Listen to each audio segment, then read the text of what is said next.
இன்றைக்கி நம்ம தீஸ் கிச்சனில் பார்க்க போகிறது அரைச்சி வச்ச சாம்பார். இது யூஷுவல் சாம்பார் மாதிரி இல்லாமல் ரொம்ப மணமாக நம்ம கல்யாண வீட்டில் வெஜிடேரியன் ஹோட்டல் எல்லாம் சாப்பிட்ற மாதிரி செம டேஸ்ட்டாக இருக்கும். வாங்க இந்த அரைச்சி வச்ச சாம்பார் எப்படி பண்ணுறதுன்னு பார்க்கலாம். சாம்பார் அரைச்சி வச்சதுக்கு நம்ம முதல்ல மசாலா அரைக்கணும். அதுக்கு என்னென்ன வேணும்னு பார்த்துடலாம். 1.5 ஸ்பூன் உளுந்து, 2 ஸ்பூன் கடலைப்பருப்பு, 1/2 ஸ்பூன் ஜீரகம், 5-6 மிளகு, கொஞ்சம் வெந்தயம், அப்புறம் 2 ஸ்பூன் மல்லி, 2 பத்தை தேங்காய், 4லேருந்து 5 காஞ்ச மிளகாய், அப்புறம் இதெல்லாம் வறுக்கிறதுக்கு எண்ணெய். இப்போ கடாயில் 2 ஸ்பூன் எண்ணெய் ஊற்றிக்கலாம்.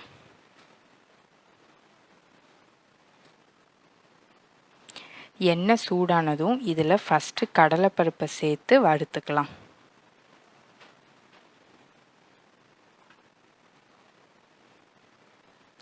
அது கூடவே இந்த உளுந்தையும் சேர்த்து நல்லா பொன்னிறமாக வறுத்துக்கலாம்.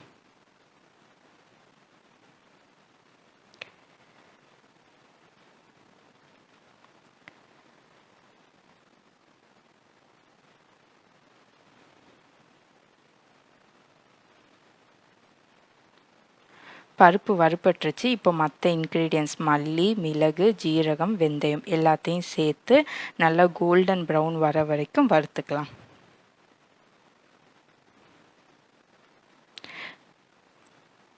இப்போது தேங்காய், வரமிளகாவை சேர்த்து வறுத்துக்கலாம்.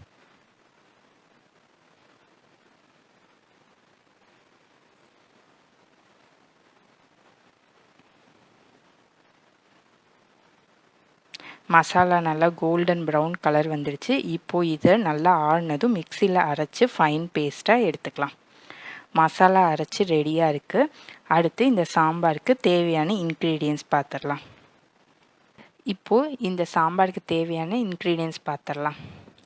நான் இன்றைக்கி இந்த படியில் ஒரு வீசம்படி துவரம்பருப்பு எடுத்திருக்கேன். 1 கப் துவரம்பருப்புன்னு வச்சுக்கோங்க. அதை குக்கரில் 4 விசில் விட்டு எடுத்துக்கிட்டேன்.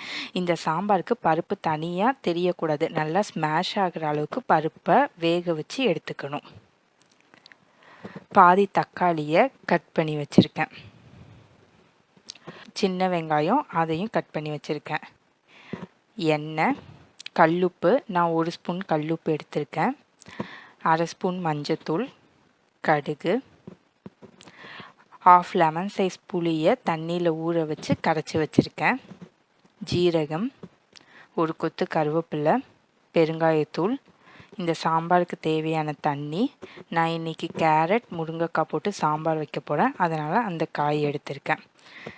இதுதான் இந்த சாம்பாருக்கு தேவையான இன்க்ரீடியன்ட்ஸ். இப்போ சாம்பார் எப்படி வைக்கிறதுன்னு பார்த்துடலாம். ஃபஸ்ட்டு குக்கரில் நம்ம வேக வச்சு நல்லா ஸ்மாஷ் பண்ணி எடுத்துக்கிட்ட பருப்பை சேர்த்துக்கலாம்.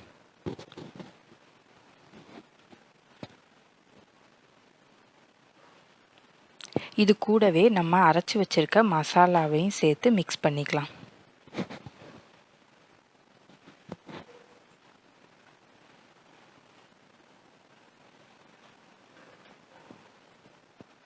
இந்த டிஷ்க்கு தேவையான மஞ்சத்தூள் 1/2 ஸ்பூன் மஞ்சத்தூள், கல்லுப்பு 1 ஸ்பூன் கல்லுப்பு எல்லாத்தையும் சேர்த்து மிக்ஸ் பண்ணிக்கலாம். தக்காளி ஆட் பண்ணுறேன். சாம்பாருக்கு தேவையான காய் முருங்கைக்காய், கேரட், புளித்தண்ணி.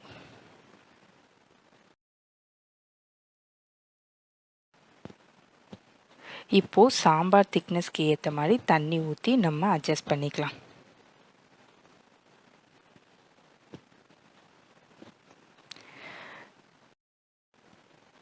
இப்போது நம்ம குக்கரை மூடி 2 விசில் விட்டு இதை எடுத்துக்கலாம்.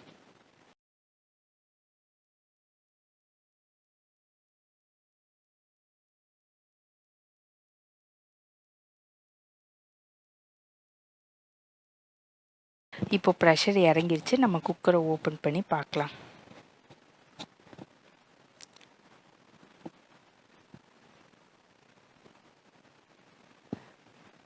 சாம்பார் நல்லா ரெடி ஆயிடுச்சு. இப்போ இந்த சாம்பாருக்கான தாளிப்பை செய்யலாம்.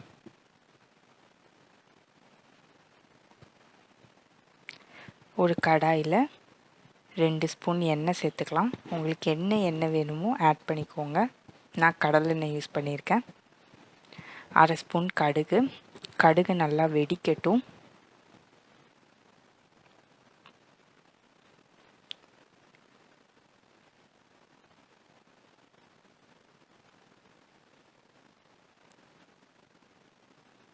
இப்போ இதில் 1/2 ஸ்பூன் ஜீரகம் சேர்த்துக்கலாம். ஒரு கொத்து கருவேப்பிலை, ஒரு 1/2 ஸ்பூன் பெருங்காயத்தூள், 10 சின்ன வெங்காயத்தை கட் பண்ணி வச்சுருந்தேன்ல அதையும் இதில் சேர்த்து நல்லா வதக்கிக்கலாம். வெங்காயம் இந்த மாதிரி கண்ணாடி பதத்துக்கு வந்தான நம்மளோட சாம்பாரையும் இதில் சேர்த்துக்கலாம்.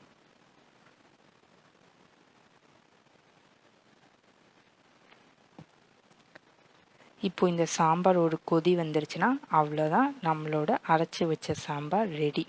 நான் லைஃப்பில் நிறைய டைப் ஆஃப் சாம்பார்ஸ் ட்ரை பண்ணியிருக்கேன். இதுதான் நான் வந்துட்டு பெஸ்ட்டு சாம்பார்னு சொல்லுவேன். இந்த சாம்பார் வந்துட்டு நம்ம கல்யாண வீட்டிலலாம் சாப்பிட்ட மாதிரி ரொம்ப டேஸ்ட்டாக நல்ல மணமாக இருக்கும். நீங்களும் கண்டிப்பாக இதை ட்ரை பண்ணி பாருங்கள். இப்போது சாம்பார் நல்லா கொதிச்சிருச்சு. நம்ம இதை ஒரு பவுலில் ட்ரான்ஸ்ஃபர் பண்ணிக்கலாம். இந்த சாம்பாரை நீங்களும் வீட்டில் ட்ரை பண்ணிவிட்டு எப்படி இருந்துச்சுன்னு கமெண்ட்ஸில் சொல்லுங்கள். இந்த மாதிரி டிஃப்ரெண்ட்டான டேஸ்டியான ரெசிபிஸ் பார்க்க தீஸ் கிச்சனை மறக்காமல் சப்ஸ்கிரைப் பண்ணுங்கள்.